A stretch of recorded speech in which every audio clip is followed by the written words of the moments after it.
ابا ایک ہوتے ہیں. اور یہ بھی یاد رکھو, یہ جو بات سے بات نکلی ہے, بیوی ایک نہیں ہوتی, ایک بھی ہوتی, کبھی چار بھی ہو جاتی ہیں, لیکن بیویوں کا شوہر ایک ہوتا ہے. وہ بھی اس لیے کہ عورت نے اطاعت کرنی ہے کس کی؟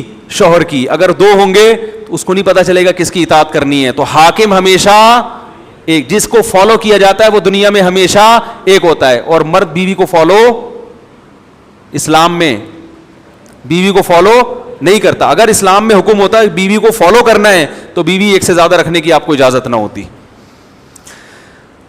بہت ٹیکنیکل پوائنٹ ہے. آج لوگ فالو کس کو کر رہے ہیں؟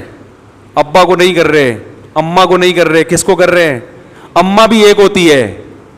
کیا خیال ہے؟ آپ کہہ سکتے ہیں وہ بھی چار ہوتی ہیں, وہ چار نہیں, وہ ایک ہی ہوتی ہیں, وہ ایک سوتیلی ہوتی ہیں. باقی وہ سچی مچی کی جو اماں ہے وہ کتنی ہوتی ہیں؟ ایک. کیونکہ ماں کی اطاعت کا حکم ہے نا, تو وہ بھی کتنی ہے؟ ایک. حاکم جو جس کو فالو کرنا ہے وہ ہمیشہ ایک. آپ کے علاقے میں 2 SHO آ جائیں تو معاملہ صحیح چلے گا؟ تو یہ جو اللہ نے کہا نا کہ بیوی ایک بھی رکھ سکتے ہو, زیادہ بھی, یہ اس کی علامت ہے کہ بیوی کو فالو کرنے کا حکم نہیں ہے. تو پھر کیا کریں بھائی؟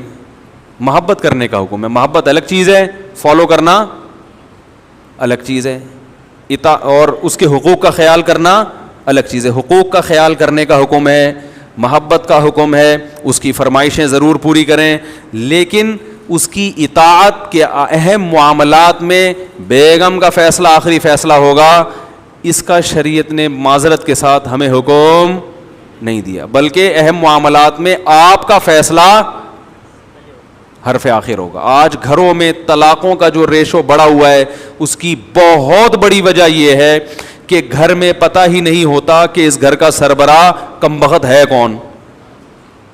لوگ مجھے کہتے ہیں کہ آپ ایسی باتیں کر کے گھروں میں لڑائیاں لڑواتے ہیں. میں لڑائیاں کم کروا رہا ہوں ایسی باتیں کر کے. جس گھر میں سربراہ کا تعین نہ ہو سکے کہ یہ ہے کون اس گھر کا چلانے والا, کس کی سنی جائے گی, تو وہ گھر کبھی چل سکتا ہے؟ بھائی ایک کمپنی میں آپ کو یہ نہیں پتا کہ اس میں مینیجر ہے کون, باس ہے کون آپ کا, یہ والا باس ہے, یہ وہ باس, تو آفس چل سکتا ہے؟ تو گھر بھی نہیں چل سکتا. تو طلاقوں کا جو ریشو ہے نا, یہ صرف محبت کے بیانات سے ختم نہیں ہوگا. لوگ کیا کرتے ہیں جب گھروں میں جھگڑے ہو رہے ہیں تو میاں بیوی کو محبت کا حکم دیتے ہیں, محبت سے رہو, محبت سے رہو, محبت سے رہو. یہ حل نہیں ہے. یہ ایسے ہی ہے جیسے آپ پولیس اور عوام کو محبت سے رہنے کا حکم دے دو, تو اس سے مسائل حل ہو جائیں گے. پبلک کو یہ بتایا جائے گا بھائی پولیس والے سے محبت بھی کرنی ہے, لیکن جب آرڈر آئے گا تو آرڈر عوام کا نہیں چلے گا, کس کا چلے گا؟ تھانے دار کا چلے گا. اس کے سامنے پھر آپ کو چونو چرا کی اجازت بولو نا نہیں ہے. محبت سے آفس میں بھی رہنا چاہیے ہمیں. کیا خیال ہے؟ تمام امپلائز کو چاہیے آپس میں محبت کریں, باس کو بھی چاہیے امپلائز کے ساتھ محبت, اور امپلائز کو بھی چاہیے باس کے ساتھ محبت, لیکن پھر بھی جھگڑے ہو رہے ہیں.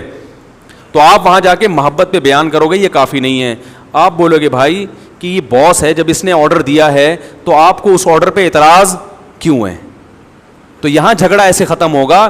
امپلائز کو مجبور کیا جائے گا کہ باس کوئی ایسا حکم دے رہا ہے جو جائز ہے, قانون کے تحت ہے, ناجائز نہیں, جائز ہے, اور آپ کی استطاعت میں بھی ہے, تو آپ کو اس کی ماننی پڑے گی. نہیں مانو گے تو لڑائیاں ہوں گے. آج بہت سے لوگوں کو دیکھا گھریلو جھگڑے کیسے حل کرتے ہیں. وہ گھریلو جھگڑے ایسے حل کر رہے ہوتے ہیں کہ دونوں کو ترغیب دے رہے ہیں محبت سے رہو, بہت اچھی بات ہے, لیکن یہ نہیں دیکھ رہے ہوتے کہ بھائی اگر شوہر ایک بات کا آرڈر گھر میں دے رہا ہے اور وہ جائز بھی ہے اور عورت کی طاقت میں بھی ہے, تو عورت کیوں نہیں مان رہی اس کی بات؟ نہیں مانے گی تو پھر لڑائیاں, بولو بھائی, پھر جو ایک نہیں مانتی وہ اور باقی چیزوں میں بھی نہیں فالو کرتی. تو بس ایک چیز اپنے سروں پہ سوار کر لیے کہ دونوں کو برابر ہیں, دونوں کے رائٹ برابر ہیں, دونوں کے ایک جیسے ہیں, تو بھائی پھر یہ یورپ والا سسٹم ہوگا. تو ان کی طرح پھر آزاد رہنا چاہتے ہو کہ پتہ ہی نہیں کہ بیگم کب پرس لٹکا کے جا رہی ہیں گھر سے باہر اور میاں صاحب کہاں جا رہے ہیں, تو یہ تو پورا نظام ہمارا تباہ و برباد ہو جائے گا میرے بھائی. اس نظام کو جبھی بچانا ممکن ہے جو اللہ اس کے رسول نے قانون بتا دیا کہ آخری فیصلہ کس کا ہوگا, مرد کا ہوگا. تو وہ جو آرڈر کرے گا وہ ماننا پڑے گا عورت کو. ہاں وہ آرڈر عورت کی دسترس میں داخل ہو, اور اس آرڈر میں لب و لہجہ حاکمانہ نہ ہو, کیونکہ وہ غلام نہیں ہے, حاکمانہ نہ ہو. جیسے آپ نے دیکھا ہوگا کہ جب عزت دار لوگ کسی سے بات کرتے ہیں تو پلیز کا لفظ شروع میں لگا دیتے ہیں, ایسا ہی ہے نا.